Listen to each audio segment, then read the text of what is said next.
Last night I watched the season premiere of Doctor Who with a couple of friends. I watched it with my roommate, her boyfriend, and my friend Marissa. And anyway, so when I'm around other people, I'm usually pretty good at gauging their enjoyment of something. One of them, well, my roommate's boyfriend, let's just say he was talking a little and seemed a little distracted, so I had to explain some things to him every now and then because he'd phase in and out of the episode.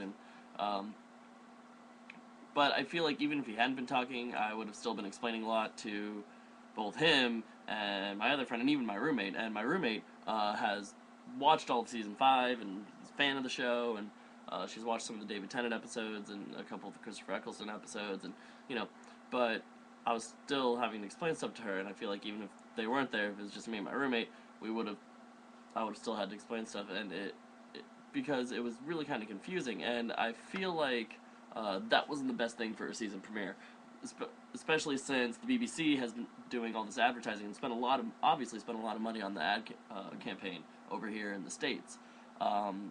So they probably got a whole lot of first-time viewers last night, and they're watching it, with no background of the show. Meanwhile, I'm a lifelong fan, and other people have been lifelong fans, and, I'm sitting there going, what the hell just happened? So, I can only imagine how the first-time viewers felt. It also doesn't help that they didn't explain the Doctor, or a lot about the TARDIS. And, my friend Marissa didn't even realize that he was an alien. At one point, she asked, like, oh, well, why is this or that? Like, I don't remember. He said something, and I said, well, he's not human. So, I don't think that it was great to start a season with an episode like that. But, whatever.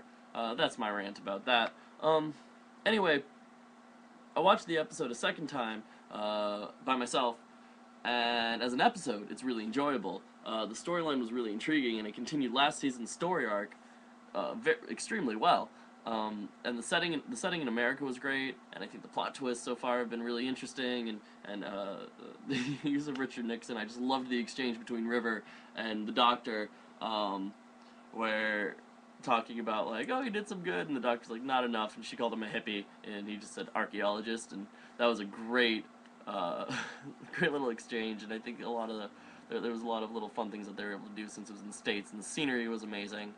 There are obviously a lot of really interesting references. This is the Silence that we're dealing with now, and I recognize the ship that River and Rory went into as the same type of ship that was in the Lodger from last season, and I know that the Lodger is actually going to play a part in this season because, like, JC has been seen on set, and he's written the script, and so.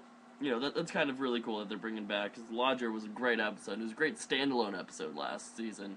On top of that, now we're going to have it, like, bleed into this season and have a lot more to do with this season. So, that's exciting. Now, as much as I love Amy Pond, and everybody loves Amy Pond, so I'm going to start with saying something a little controversial. There's something that I have realized really kind of annoys me about the character, and that's she seems to give up really easily. In season 5 with the Dream Lord, it's kind of what saved them, is she let her emotions go over, she lost hope, and that's kind of what saved them. But I feel like she's a little too over emotional sometimes. I do like the fact that she and Rory have had time to be a married couple, and now she's pregnant, and that's going to add a whole lot of really cool, fun possibilities for the outcome of the season.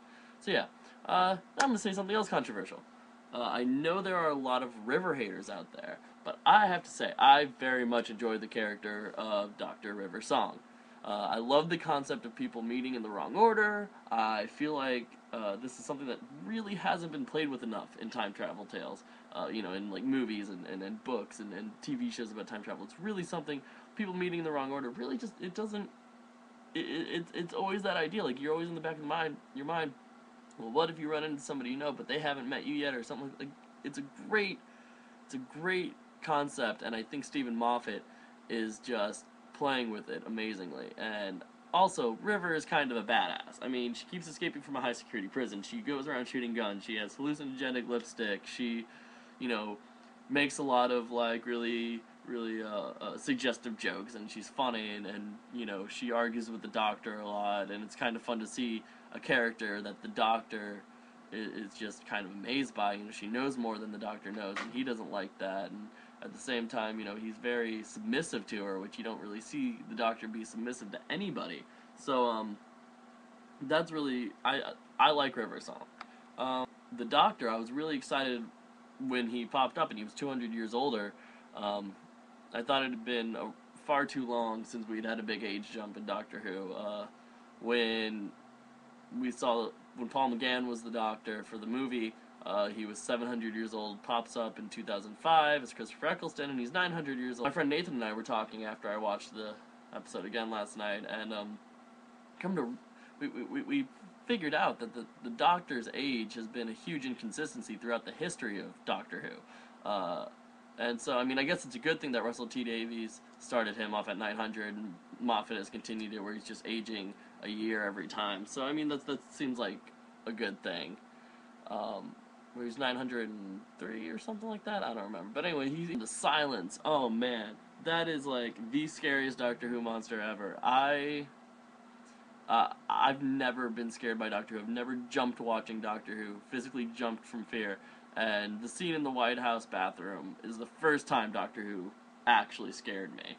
You know, I was expecting them to be scary, but I wasn't expecting me to, like, actually jump in a scene and think, holy shit, that's terrifying. So that was really cool. Ideas about what might be happening next week and possibly later on in the season. I'm getting text messages from people. I'm not going to edit this out because I'm cool. I also don't want to spend the time editing. Anyway, the little girl in the spacesuit. The first theory is little girl in the spacesuit is River, and River kills the Doctor. Problem, the little girl isn't British. River, Alex Kingston, is obviously a British actress. So that's one issue. Also, River says she was a young lady or whatever when she met the Doctor. And, you know, I know River lies a lot, but I do think she's telling the truth about that. You know, and I think she kills the Doctor, just not as a little girl like that. And it is possible that River is much older when she does kill the Doctor.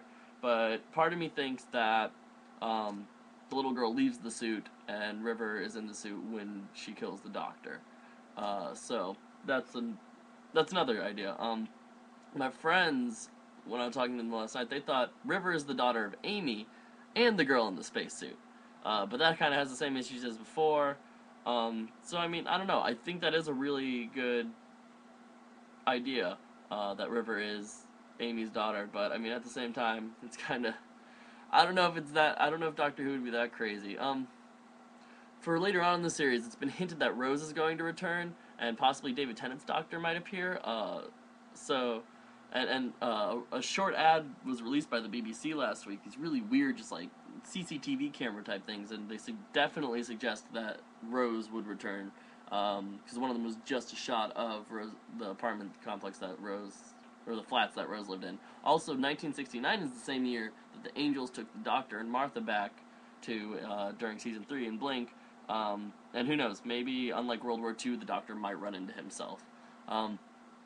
Whatever happens, I trust Moffat will make it amazing. He's been my favorite Doctor Who writer of the new series since The Empty Child. So, you know, I just hope he makes it a little more accessible to newcomers of the series, or BBC's going to lose a lot of money over here, and that would suck, because it's a great series, and I'd love to see it, I mean, I don't think it would ever be taken off of BBC America, but I'd love to see it continue. I'd love to see it really grow. It's been getting a whole lot of attention over here, and I think that's great. It's good to have an intellectual series that promotes the themes of Doctor Who becoming big. So, that's my kind of review and speculations of the new series of Doctor Who. I'll put one of these up next week, too. Hopefully make it shorter. Alright, bye.